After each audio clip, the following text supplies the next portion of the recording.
It's October 4th, 1992, and a Boeing 747 cargo aircraft is spiraling out of control above Amsterdam. The first officer's voice cuts through the radio with words no controller ever wants to hear.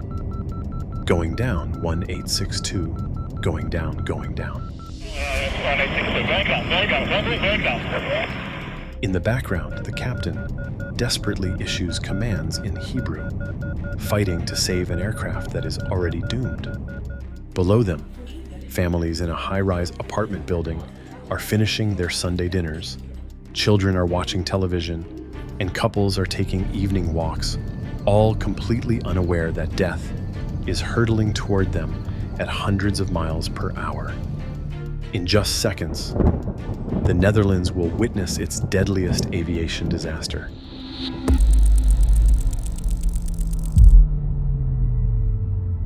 This is the story of El Al Flight 1862. On the evening of October 4th, 1992, a Boeing 747-258F cargo aircraft belonging to El Al Israel Airlines sat on the tarmac at Amsterdam's Schiphol airport. The aircraft, registered as 4X-AXG, was 15 years old and had been in service since 1979. It had accumulated tens of thousands of flight hours, carrying cargo across the globe without incident. Flight 1862 had originated in New York's John F. Kennedy International Airport earlier that day. Amsterdam was a scheduled stopover where the aircraft would refuel and take on additional cargo before continuing to its final destination of Tel Aviv, Israel. This was a routine operation that El Al conducted regularly. The flight deck crew consisted of 4 experienced aviators. The captain was 58-year-old Yitzhak Fuchs, a veteran pilot with over 24,000 flight hours. Sitting to his right was 32-year-old First Officer Arnon Ohad. Behind them were flight engineer Gedalia Sofer and a non-revenue El Al employee who was hitching a ride to Tel Aviv. During the stopover at Schiphol, ground crews loaded additional cargo into the aircraft's holds. Among the freight were electronics, computer equipment, perfumes, and various other commercial goods. The total weight of the cargo and fuel was calculated to be well within the aircraft's operational limits. At approximately 6:20 in the evening local time, Flight 1862 received clearance to push back from the gate. The weather over Amsterdam was fair, with light winds and good visibility. There was nothing in the forecast to suggest any problems. The crew completed their checklists, started all 4 Pratt & Whitney JT9D engines, and taxied toward runway 01L. At 6:22 p.m., the tower cleared El Al 1862 for takeoff. Captain Fuchs advanced the throttles, and the massive cargo jet began accelerating down the runway. Within moments, the 747 lifted off and began climbing into the evening sky over the Netherlands. The crew retracted the landing gear and initiated a left turn to follow their assigned departure route. For the first 6 minutes, everything proceeded exactly as expected. The aircraft climbed steadily, the engines hummed with their characteristic roar, and the crew monitored their instruments while preparing for the long flight ahead to Tel Aviv. There was no indication whatsoever that anything was wrong with the aircraft, but hidden within the right wing, a catastrophic failure was about to occur. At 6:27 p.m., as Flight 1862 climbed through approximately 6,500 feet over the town of Gouy to the southeast of Amsterdam, the unthinkable happened. Without any warning, the number 3 engine, the inboard engine on the right wing, tore away from its pylon. As engine number 3 separated, it swung outward and collided violently with the adjacent number 4 engine. The impact ripped engine number 4 from its mounting as well. In a fraction of a second, the aircraft had lost both engines on its right wing. But the damage didn't stop there. As the engines departed, they tore away a large section of the wing's leading edge, including the leading edge flaps that were critical for low-speed flight. Hydraulic lines were severed. Fuel began streaming from the ruptured wing. The structural integrity of the entire right wing had been catastrophically compromised. In the cockpit, the crew felt a violent jolt and heard a tremendous bang. The aircraft immediately yawed and rolled sharply to the right. Alarms began blaring as multiple systems failed simultaneously. The pilots fought to level the wings, applying full left aileron and rudder to counteract the sudden asymmetry.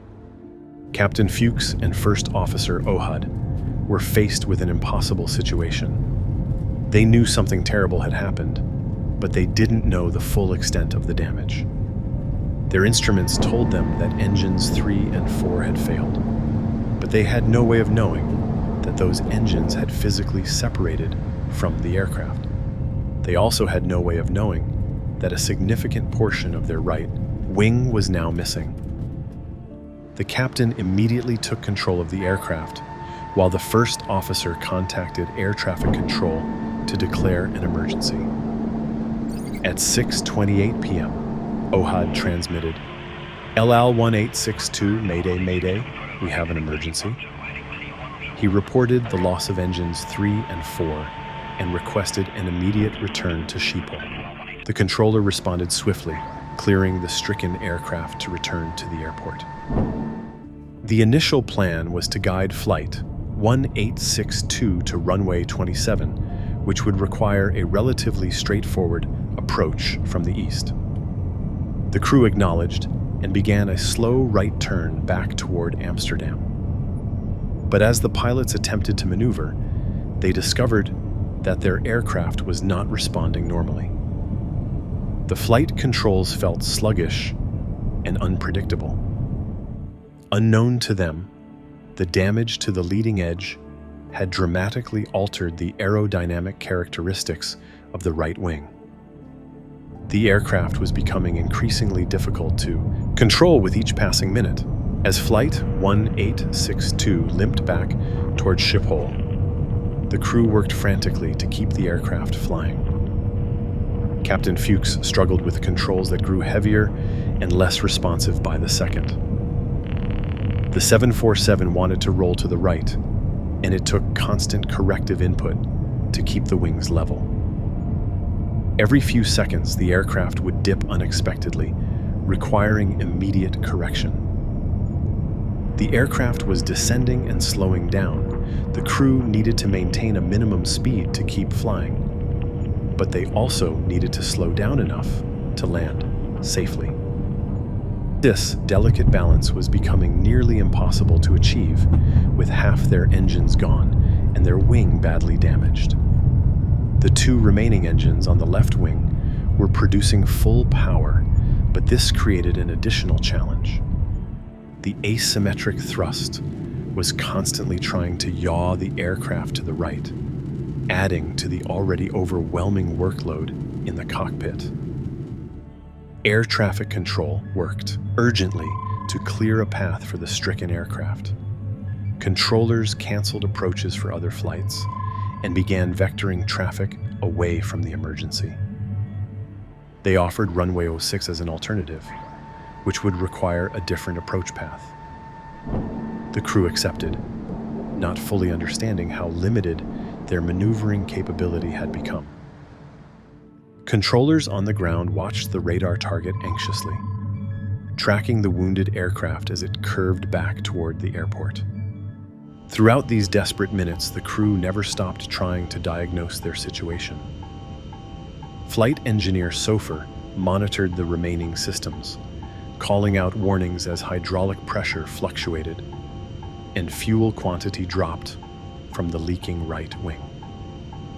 The pilots discussed their options in rapid Hebrew, trying to formulate a plan that would get them safely on the ground. At 6:35 p.m., with the aircraft approaching the airport from the northeast. The crew began configuring for landing. They lowered the flaps to reduce their landing speed, a standard procedure that should have been routine. But on this aircraft, with its damaged leading edge already destroying the airflow over the right wing, extending the flaps created a fatal asymmetry. The moment the flaps extended, the right wing lost what little lift it had remaining. The aircraft suddenly rolled hard to the right, and this time no amount of control input could stop it. In the cockpit, both pilots hauled back on their control columns and applied full opposite aileron and rudder. Flight engineer Sofer watched in horror as the artificial horizon tumbled past 90 degrees of bank. The aircraft was now pointed almost straight down at the ground. First Officer Ohud keyed his microphone one final time. His voice, remarkably calm despite the terror of the moment, transmitted the last words anyone would hear from Flight 1862. Going down, 1862, going down, going down. In the background of that transmission, Captain Fuchs could be heard shouting commands in Hebrew, desperately trying to save his aircraft until the very last second. But there was nothing more that could be done. The 747 had entered a spiral dive from which recovery was aerodynamically impossible. The aircraft plunged toward the earth at a near vertical angle, accelerating as it fell.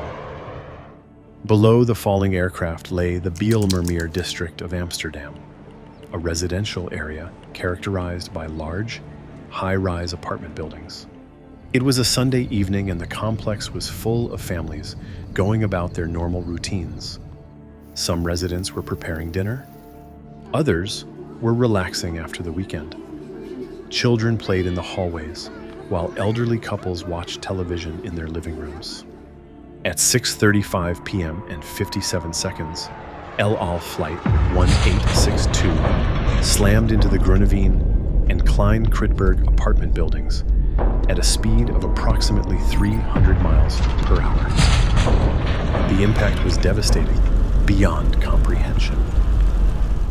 The fully fueled aircraft exploded on contact, sending a massive fireball tearing through multiple floors of both buildings.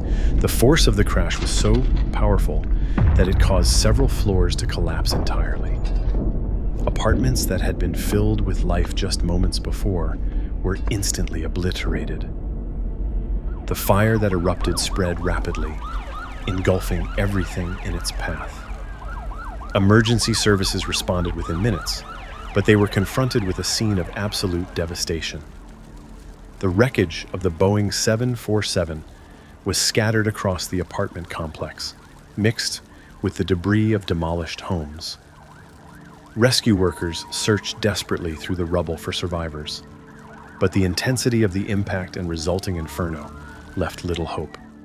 All 4 crew members aboard Flight 1862 were killed instantly. On the ground, the official death toll was recorded as 39 residents of the apartment buildings. However, the true number of victims may never be known. The Bijlmermeer district was home to many undocumented immigrants who had no official records of their residence.